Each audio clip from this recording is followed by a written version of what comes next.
Vida en Salud, episodio 159.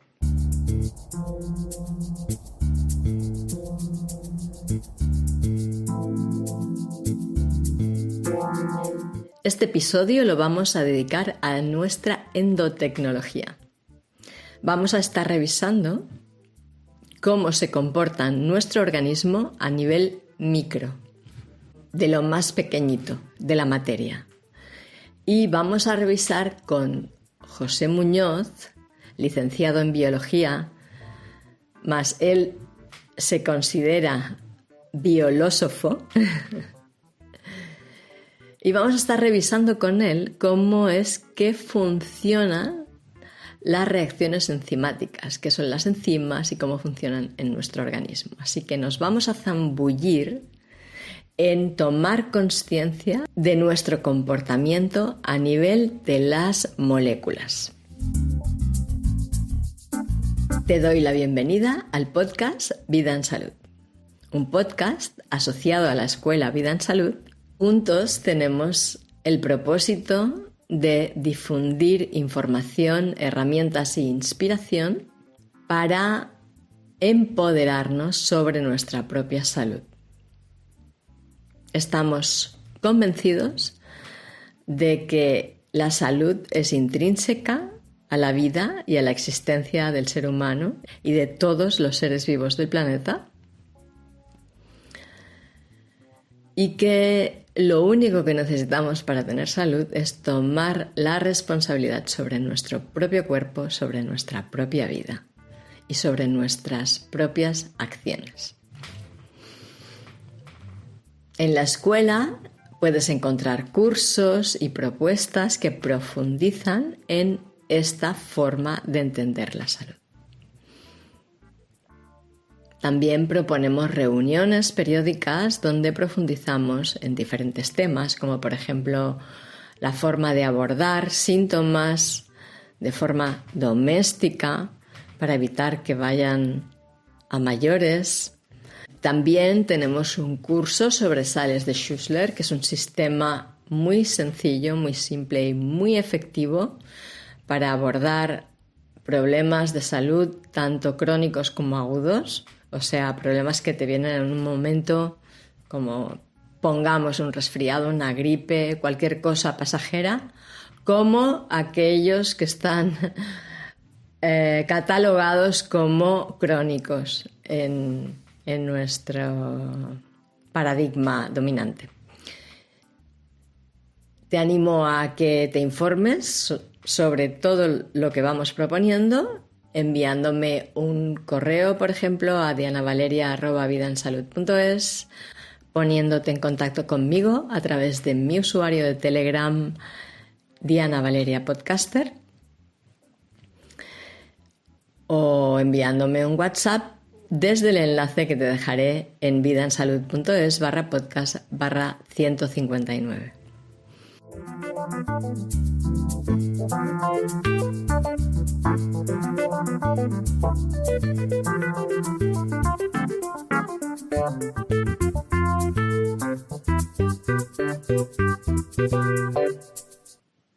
Pues te dejo aquí la grabación del encuentro que tuve con José Muñoz, donde nos ha explicado extensamente la maravilla de lo que son las enzimas, de lo que es esta endotecnología, esta herramienta biológica que somos, que usamos constantemente, y cuál es la magnificencia de esta realidad de la que no somos para nada conscientes y no tenemos para nada en cuenta.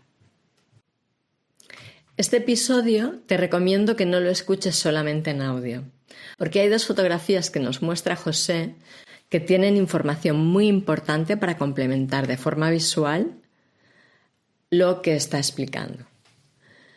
Así que te animo a que te acerques a vidaensalud.es/podcast/159 y veas el vídeo que he dejado ahí anclado.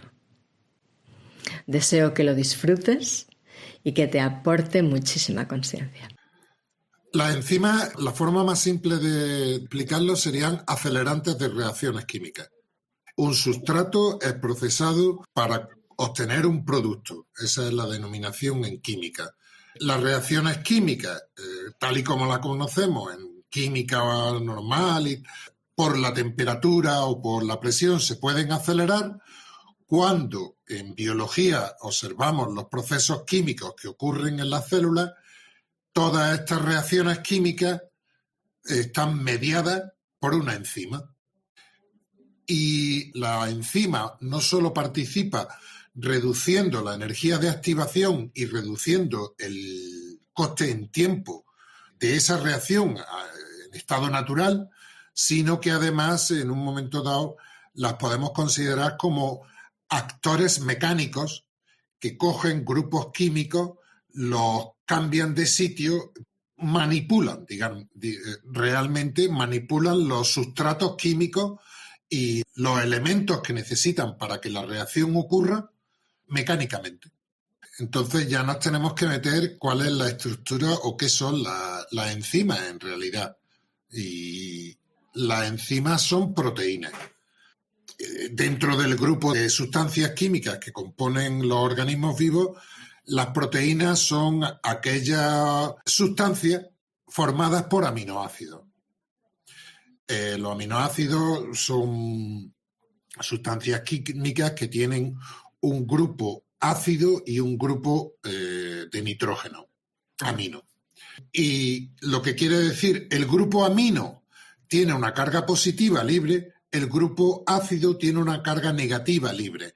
Entonces, por la ley de atracción electromagnética, lo positivo se une a lo negativo y esa es la facilidad que tiene de formar cadenas. Hay 20 tipos de aminoácidos, solamente 20 tipos, y como información colateral, digamos que hay 20 letras en el alfabeto. En un origen, los alfabetos tenían solamente 20 letras. Pero todas las proteínas, las que son estructurales, que no tienen actividad enzimática, y las enzimas, están constituidas única y exclusivamente con esos 20 aminoácidos. Hay algunos más que son raros, pero en conjunto toda la vida está construida en base a estos 20 ladrillos. Pero, ahora bien, la posibilidad de crear secuencias diferentes es casi infinita. A partir de un determinado número de aminoácidos se denominan péptidos cuando son pequeños y cuando ya son grandes, entonces sí se habla de proteínas. Perdona un momento, cuando dices cuando son pequeños o cuando son grandes, ¿te refieres a que tienen pocos aminoácidos en la cadena, están formados por pocos aminoácidos o que están formados por muchos aminoácidos? Okay. Peso molecular, se puede decir también. O sea, si es muy pesado, se habla de proteína, y si es poco pesado, son péptidos.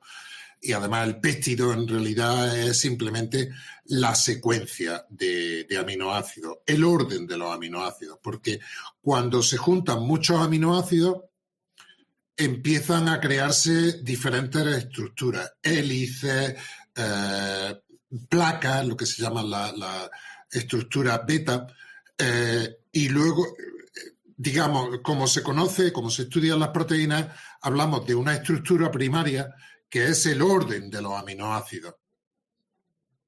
Primero viene la valina, luego la guanina, citosina, tristófano, pom. Esa sería la estructura primaria. La estructura secundaria es cómo se orientan en el espacio determinados grupos de zonas de esa secuencia. Entonces, si son en alfa hélice o si son en zonas beta, que son como aplanadas. Y luego ya la estructura terciaria es la estructura tridimensional global de la secuencia de la proteína en sí. Luego además hay una estructura cuaternaria que podríamos decir que es la función que cumple en base a esa tridimensionalidad. Digamos, hay grupos de aminoácidos que son afines al agua o son atraídos por el agua, lo que se dice hidrófilos, y hay aminoácidos que repelen el agua, como sería el aceite, por ejemplo. y son los hidrófobos. Entonces, en una estructura terciaria, los aminoácidos hidrófobos tienden a alojarse en el interior. Y los hidrófilos son los que van a estar en la superficie de la estructura tridimensional. Un poco simplificando la idea, tenemos un balón, en la superficie están los aminoácidos afines al agua, que es donde se van a producir las interacciones químicas, y en el interior están los hidrófobos. Pero es que en ese interior, además, se van creando estructuras específicas que son, digamos, específicas para el sustrato con el que van a tratar. Una de las características de las enzimas es que son muy selectivas a la hora de la reacción con la que trabajan. O sea, si tenemos que reducir o romper glucosa, se habla de glucosa, glucosidasa. Cuando se habla de enzimas, todas las enzimas terminan en asa. Glucosidasa, transferasa. Eso, el asa es sinónimo de enzima. Cuando acaba en asa es enzima. Sí. Cuando acaba en ina es proteína. Sí. A ver, por dónde...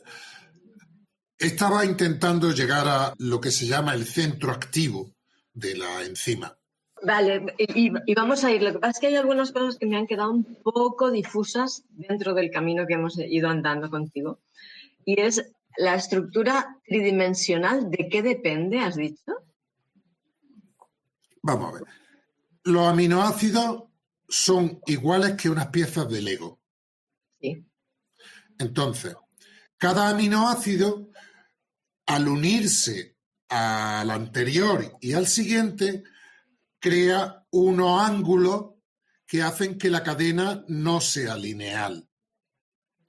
Entonces, uno de los factores de la construcción de la estructura tridimensional, primero, son los ángulos que forman cada uno de los aminoácidos con sus adyacentes, y por otra parte, luego está la condición de hidrofilia y hidrofobia de cada uno de los aminoácidos.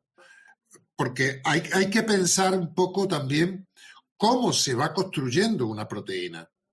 La proteína va creciendo aminoácido a aminoácido. En la factoría, en el ribosoma, se le va añadiendo un aminoácido a la vez. Entonces, digamos, va creciendo eslabón a eslabón. A medida que van haciendo, digamos, se va retorciendo, de modo que los aminoácidos que repelen el agua, los hidrófobos, se quedan en el interior y los hidrófilos se van a quedar al exterior. Entonces, es un equilibrio ahí de fuerzas electrostáticas que hacen que se alcance lo que se llama el estado de energía mínima, que digamos que es la conformación de una estructura estable tridimensional. Okay. Entonces, el orden en el que se van engarzando, eso. El orden en que se van engarzando los aminoácidos es el que determina un poco qué forma va a tener esa enzima o esa proteína, o el péptido, lo que se forme. Vale. Ahí tenemos que volver a un paso para atrás, que es, digamos, qué determina realmente ese orden, que sería ya la información genética del mensajero que pasa por el ribosoma y que ha venido, en un origen, ha venido del ADN del núcleo, o bueno, del ADN de cuando es una bacteria. Pero esa parte vamos a saltárnosla ahora. Este sería el esquema de qué es lo que posibilita una enzima. Digamos, este es el avance de la reacción. Tenemos aquí glucosa, que la vamos a separar en CO2 y agua. Entonces, digamos, este es el nivel energético en el que están los sustratos. Este es el punto de inicio. Tenemos solamente glucosa. El punto de inicio está a la izquierda, donde pone sustratos y energía, en la flecha que sube para arriba, ¿no? Sí, el punto de inicio, el eje X es el que, digamos, está en relación al tiempo. El eje Y es la cantidad de energía de los sustratos. En este caso, el sustrato es oxígeno y glucosa. Entonces, la línea roja nos dice la cantidad de energía que tiene que superar los sustratos para que se produzca la ruptura. La energía que se usa para poder romper el sustrato y deshacerlo en moléculas, en cada una de las moléculas que lo componen. Vale. En cambio, digamos, la línea roja necesita aportar una cantidad de energía que con enzimas es muchísimo menor. Eso es realmente, digamos, el principio de la catálisis enzimática, un catalizador, que es lo que es una enzima. Y ahora mejor compartimos la otra imagen que nos lleva a un poco el sentido, porque hemos hablado de una reacción química. Pero antes de entrar aquí, hemos definido un poco la estructura y la actividad de una enzima, por definir que son proteínas, cómo están construidas, pero ahora tenemos que entrar en la realidad. La realidad es que en una célula, en un momento dado, pueden estar funcionando 10.000 enzimas a la vez, sincrónicamente. Esta imagen que tenemos aquí compartiendo es una mínima parte del metabolismo. Esta es la parte de la producción de energía. Lo voy a ir ampliando un poco, que se vaya viendo.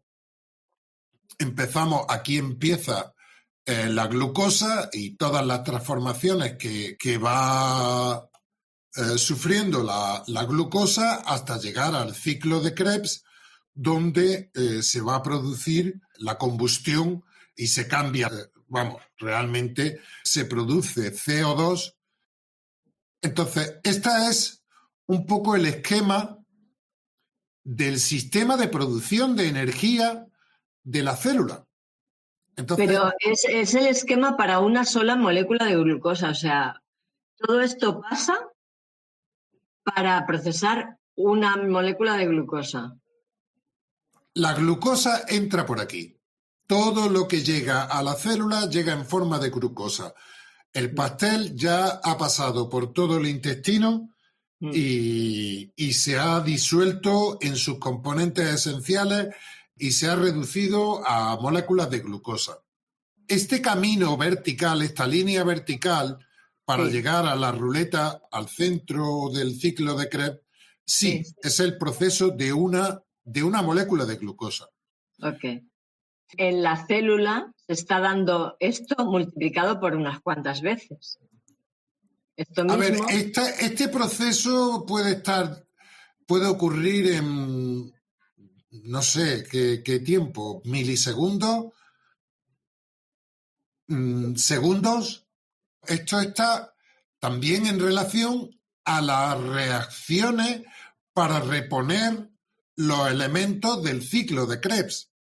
Todo esto está coordinado y sincronizado. Este esquema es la logística de las moléculas del motor de producción de energía. Digamos, esta es la gestión de todas las rutas metabólicas que conducen al mantenimiento de las moléculas que actúan en este carrusel químico. Claro. O sea, lo que está llegando son como los cofactores que están ayudando a que se mantenga estable. La catálisis de la glucosa. Vale. O sea, aquí por arriba está entrando glucosa. Sí. Este esquema es demasiado sofisticado, pero lo necesitaba para ver cuál es la realidad. Y esto solamente es un pequeño. Entonces, aquí está la glucosa y todo esto son las reacciones químicas colaterales de sus productos que pueden formarse a partir de cada una de estas moléculas. Pero lo importante ya luego es En la célula tiene que haber oxalacetato, tiene que haber malato. ¿Cómo se reponen todas estas moléculas para que esta caldera, porque esto en realidad es una especie de caldera química, para liberar CO2 y consumir oxígeno, o sea, el oxígeno quema la glucosa para liberar CO2 y energía, el NADH y el ATP. El ATP es como la gasolina de muchas otras enzimas, porque esa es una de las cualidades. Estábamos hablando antes de la energía de activación. La enzima lo que hace en realidad no es que activa la reacción, se activa ella. Y entonces coge una sustancia, una molécula activadora, como podría ser el ATP o algunos cofactores. Cofactores, como por ejemplo el magnesio, que juegan un papel muy importante en aportar la información necesaria para que esa enzima pueda ganar la energía necesaria para acelerar esa reacción. Sube de energía y hace que la reacción química sea más fácil. O sea, la enzima lo que hace es convertirse en Superman para ser capaz de apoyar toda la reacción. Coge un martillo para poder actuar, sí. Vale. Lo que es sorprendente es que parece ser que este ciclo de Krebs ya existe antes de la evolución. Antes de que hubiera células, ya existía algo parecido. O por lo menos han demostrado que muchos de los componentes y muchas de las reacciones que ocurren en este ciclo ocurren espontáneamente y además en forma concatenada. O sea, que es como un fenómeno natural de autoorganización. O sea, aquí, digamos, no hay caos, pero el gradiente energético y de orden va en contra, porque están creando un orden cuando debería de ir al revés. Y ocurre espontáneamente. En la naturaleza todo es cíclico. Todo. Hay unos ciclos que son energéticos, los ciclos fútiles como este, que una vuelta supone un incremento de energía, todo se regenera. Entonces, una enzima en este sentido se activa y se desactiva para volverse a activar y se regenera. Entonces, el activador viene de otro sitio, que es lo que hace que todo esto sea sincrónico. Digamos, es un algoritmo. El algoritmo, la definición de algoritmo es que el resultado de un proceso matemático se usa como variable o como valor para el siguiente proceso. Digamos, el producto de una reacción química es el substrato de otra reacción química. Como la cadena de bloques, como la blockchain. Exacto. Pero aquí estamos hablando de que siendo esto material, porque esto es incuestionable, para alcanzar el equilibrio de lo que decía, o sea, estamos hablando de que si tenemos 10.000 tipos diferentes de enzimas, pero de cada enzima a lo mejor está actuando 10 o 20 moléculas, o sea, multiplica la cantidad de procesos que están ocurriendo. Y todos esos procesos a la vez, cada enzima actúa sobre un sustrato para producir un producto. El producto de una reacción está conectado a otra. Entonces empezamos a ver este tipo de rutas metabólicas que son cascadas. En bioquímica se le llaman cascadas realmente, pero son cascadas conectadas entre sí. Y del equilibrio total entendemos que es la homeostasis de la vida, la homeostasis de la célula, en el sentido de que homeostasis, si falta un eslabón, digamos, el sistema es tan robusto y recurrente que es capaz de suplirlo para no perder la funcionalidad general. Que ahí eso ya es poco materialista, digamos. O sea, siendo esto muy materialista, muy mecanicista, el resultado no tiene nada que ver con el mecanicismo y con el materialismo puro y duro. Bueno, y también siendo todo muy mecánico, el origen no es mecánico, porque hay una decisión, hay decisiones ahí que se están tomando. O sea, hay una inteligencia. El algoritmo está creado por una inteligencia. Sí, pero es complicado llegar ahí. La información de esa estructura primaria de las proteínas está en el ADN. Y antes o después, el que aparezca una proteína nueva o una función nueva está en ese receptáculo de información. ¿Qué es el ADN? El ADN y a través de ello el ARN. Y es quien regula la cantidad de cada molécula que hay. Entonces, la contestación a lo que tú decías de contestación inteligente está relacionada también con la información.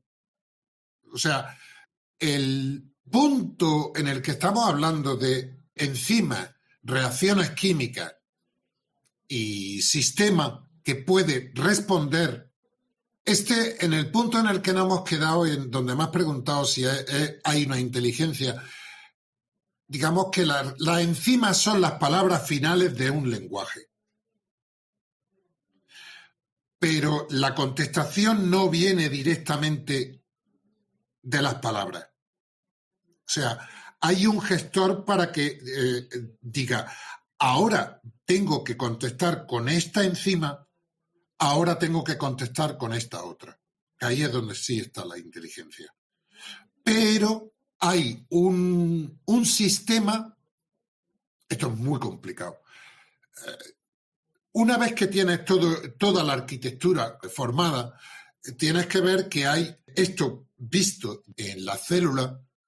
Digamos, la superficie de la célula tiene como antenas de 1000 tipos. Ayer me encontré un nuevo tipo de antena de receptores que identifica secuencias víricas desconocidos hasta ahora. Pero esas antenas además están conectadas a cascadas enzimáticas, cascadas de reacciones que mandan la señal de la antena al núcleo para decir, oye, me hace falta esta reacción o me hace falta esta otra reacción. O invéntate una reacción. Ahí es donde sí podemos entender la inteligencia.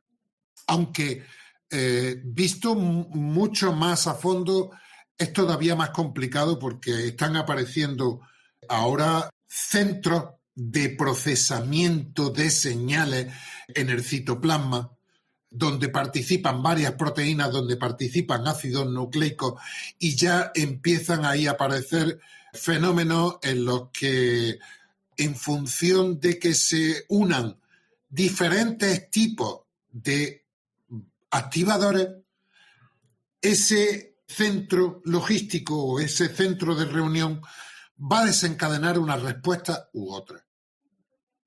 Vivimos en base a modelos metafóricos de lo que es real.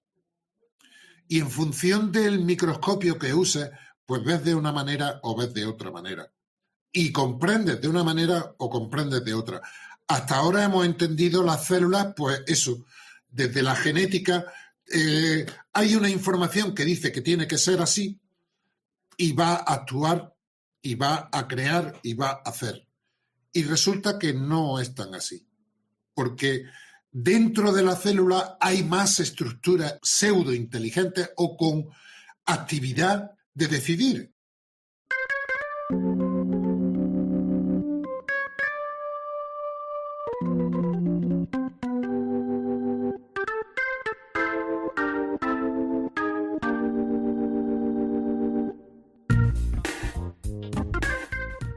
¿Te gusta lo que estoy haciendo y quieres colaborar para que pueda dedicarme a este podcast sin estar en precariedad económica? Pues muchas gracias. Ponte en contacto conmigo por correo en dianavaleria@vidaensalud.es o por Telegram en el usuario Diana Valeria Podcaster, o si quieres por WhatsApp en el enlace que te dejo en el artículo del podcast en vidaensalud.es, y nos ponemos de acuerdo porque acepto todo tipo de mecenazgos y patrocinios.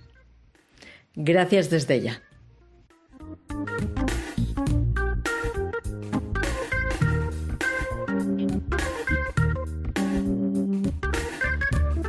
Muchas gracias por escuchar. Gracias por valorar el podcast en la aplicación en que lo escuches o veas, si es YouTube o Twitch. Gracias por comentarlo. Gracias por compartirlo entre tu gente, entre tus grupos y en tus redes. Sabes que es la única forma en que podemos llegar a quien aún no nos conoce. Porque los algoritmos de las redes no solo no muestran el podcast, sino que incluso lo ocultan al gran público. Así que muchas gracias de verdad por apoyarnos en la difusión del podcast.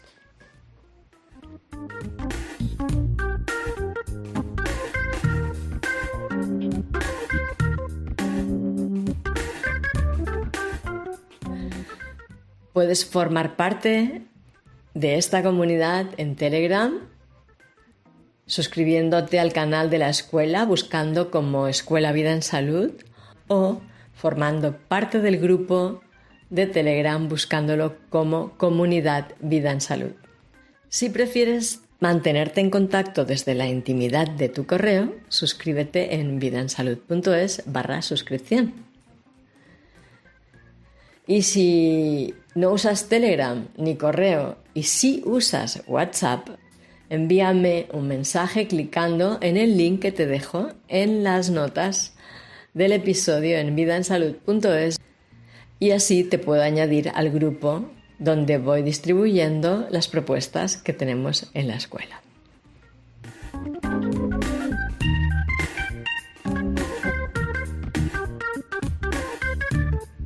Nos encontramos en el próximo episodio. Y que hasta entonces tengas muy buenos días y excelentes noches.